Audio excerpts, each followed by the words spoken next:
Welcome back to Jersey Matters. We continue our conversation now with Cary Booker, Assistant Commissioner for Childhood Education with the Department of Education in New Jersey. And yes, he's Cary Booker's brother. I feel like I always have to say that, but like they couldn't tell by looking at you. You know, if he gets elected, you need Secret Service. No doubt. This is his revenge for having all my former teachers in school.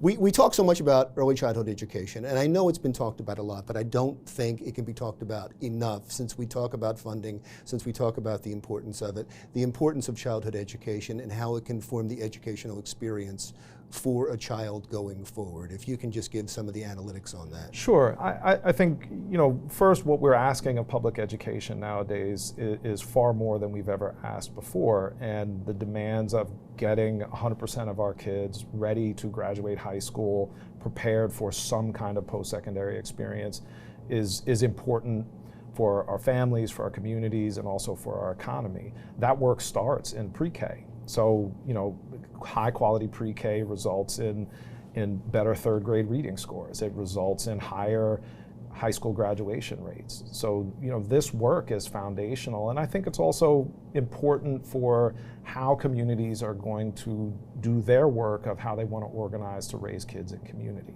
which I think is a critical piece when you look at some of the work that the First Lady is doing in the governor's office, some of the work our sister agencies are doing around communities and strengthening communities. All these pieces fit together in helping New Jersey become stronger and fairer. And I think that this is a critical lynch point when you're talking about this age group in terms of 0 to 8 years old. I saw a list of the things that are going to be new in New Jersey schools this year, and one of the ones that struck me was a bias task force, and I know that's being run by the Attorney General's office, but I would think that should start in early childhood education because people start to form their biases and prejudices at a very young age. Absolutely, and that fits nicely with the work that we're doing here in the DOE with socio-emotional learning, with just our focus this year on equity.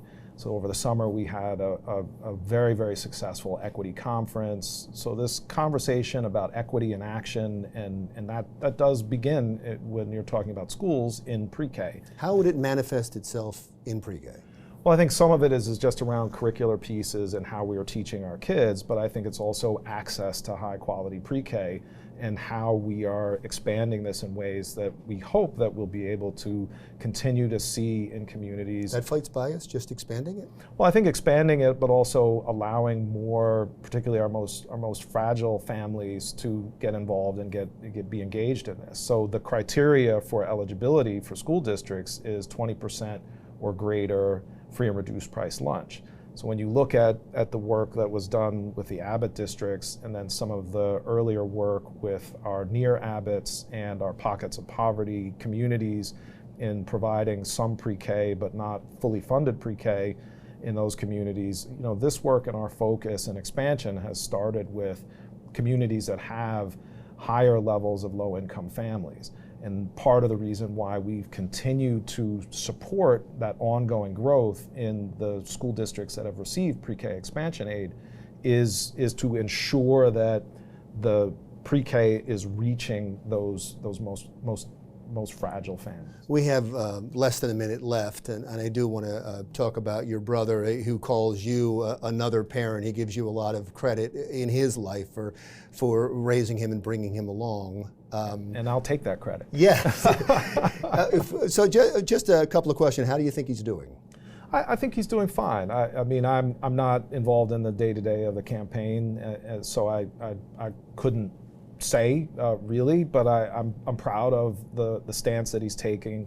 The position that he's taking is consistent with the values we both grew up with, and I think he's articulating a clear vision for how this country can move forward. Wow, it's got to be tough.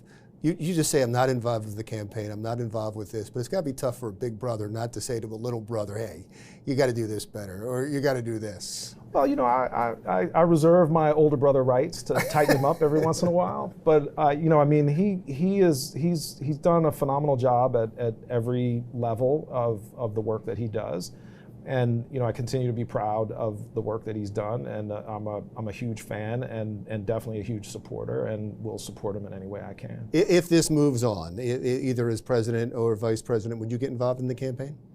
I mean, I love the work that I do, and I want to continue to find ways to do it. But how would you say no? Yeah. More to come. We'll see. Wait and see. Yeah. Thank you so much. I really appreciate your time. Thank you. I really appreciate you giving me the time. Cary Booker, Assistant Commissioner for Early Childhood Education with the New Jersey Department of Education.